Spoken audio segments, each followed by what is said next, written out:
Welcome back to World Crisis Radio. I want to remind people now, for the lazy, hazy, crazy days of summer, for your beach reading, one other candidate for this, Larry Sinclair's book, Barack Obama and Larry Sinclair, Cocaine, Sex, Lies, and Murder, ?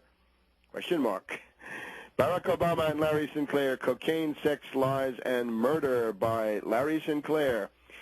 And this, of course, is the story of Obama's alleged use of crack cocaine in 1999, and even more serious, murder, the bullet-riddled body of Donald Young, the gay choir master of the Reverend Wright Church in Chicago, found on the morning of December 23rd, 2008, right before the Iowa caucus, days before the Iowa caucus. A murder in Reverend Wright's church. The guy was found in his apartment.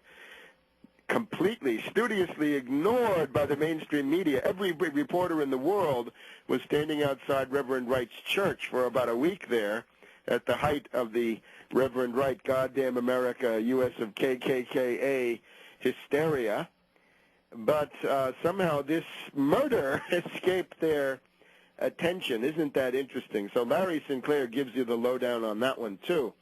So this is an indispensable book as the events unfold, as Obama's left flank collapses, as his right flank disintegrates. You're going to see a lot of attention to the kind of thing that Phil Berg has just been talking about, and also the kind of thing that Larry Sinclair talks about.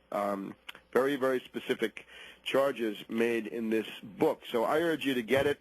It's at barnesandnoble.com. barnesandnoble.com, Larry Sinclair, Cocaine, Sex, Lies, and Murder. That's some highly interesting, riveting summer reading from Larry Sinclair. All right, so the genius approach to this would have simply been, let the Depression do its work. Let the financial panic take down the derivatives merchants. I calculated at the time that if both candidates, if the Democrat and the Republican in 2008, if they both voted for the bailout, in that case, the Democrat was likely to win.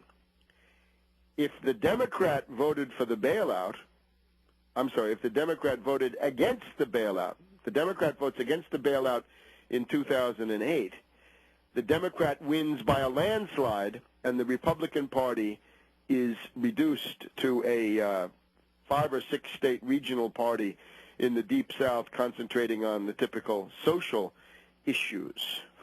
And at that point, since if the Democrat had voted against the bailout, or spoken out, organized against it, if it had been a governor or some other kind of official, then we would have had the bankruptcy of Wall Street. These banks would have been triaged.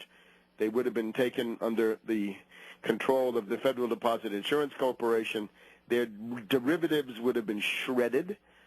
And that, at this point, you wouldn't have J.P. Morgan Chase, Morgan Stanley, Goldman Sachs, the Citibank people, and Bank of America, Wells Fargo, Bank of New York Mellon. You wouldn't have them. They'd be gone.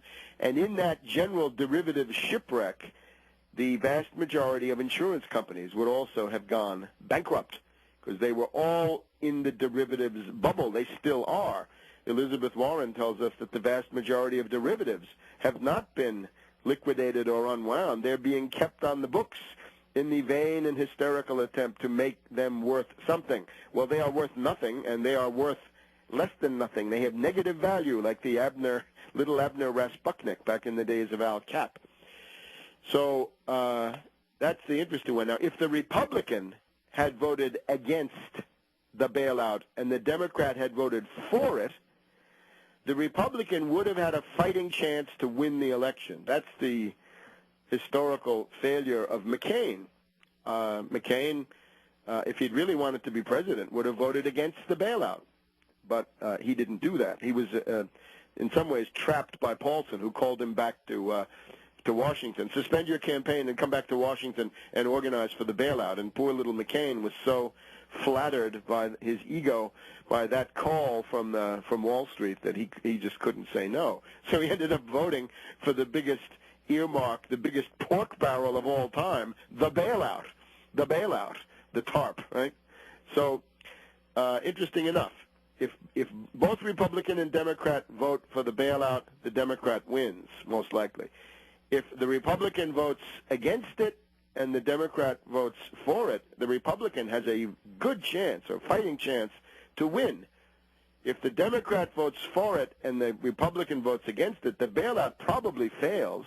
The Republican Party probably collapses. Wall Street is essentially gone. The insurance companies are gone. And now you'd be having a realistic health care debate instead of this idea, I want to keep my private health insurance. The private health insurance company is there thanks to the bailout that most of those people hate. But the fact that the Democrat, in this case Obama, the neoliberal tending towards neo-fascist, voted for it, has completely muddied the ideological waters. So therefore, we try to make this clear. Now let's just look at some of the stuff going on here. Some of the interesting technical details. The Washington Post, Wednesday, August 19th. The path of the healthcare debate caught Obama by surprise. This is absolutely unbelievable. Obama's advisors acknowledged on Tuesday that they were unprepared for the fight inside the Democratic Party that has occurred over the government plan or public option. So we have a senior White House advisor. Now, who's the senior White House advisor? I would say Rambozo Emanuel is speaking here. My guess is Rambozo Emanuel says, quote, I don't understand why the left of the left has decided that this is their Waterloo.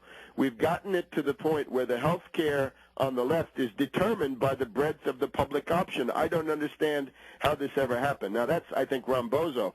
You'll remember back in 2006 when Rahm insisted that if you wanted to get money from the Democratic Congressional Campaign Committee, which he ran, you had to be a warmonger. You had to say, finish the job in Iraq.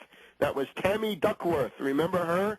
In Ohio, this unfortunate paraplegic lady who was an Army veteran from Iraq, no legs, but she wanted to finish the job in Iraq. That's where Rambozo Emanuel poured in his millions. So not good. She lost. Colonel Bowman down in Florida could have used that money to gain a seat, but no, they weren't interested in that. So we've also got now the left liberals beginning to whine. For example, here Eugene Robinson. You've seen him on television, right? Washington Post. I think he got the Pulitzer Prize. Where's Mr. Transformer? So where is Obama? Why is the Obama White House on the defensive? Now, this is something you're going to hear about. You got to go back to Obama, the postmodern coup, to get the Carter background. I got about a 40-page short history of the Carter administration. That is essentially the roadmap to the future. The question is, it's going to get worse and it's going to go faster. But generally speaking, Carter did not get into this much trouble in the first summer. It was the winter of 77 to 78 and then into 78 that he began to get into serious trouble. And the question was, is he competent? Does he know what he's doing? Is he a bungler?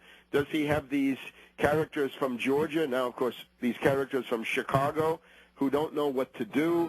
We have various scandals, right? Burt Lance during 1977. That was a big, bad moment for Carter. So this is now happening to Obama. The question was, can Carter cope? Can Barkey cope? Can Obama cope? Well, let's hope not, because we want to weaken him even further. Back in a minute.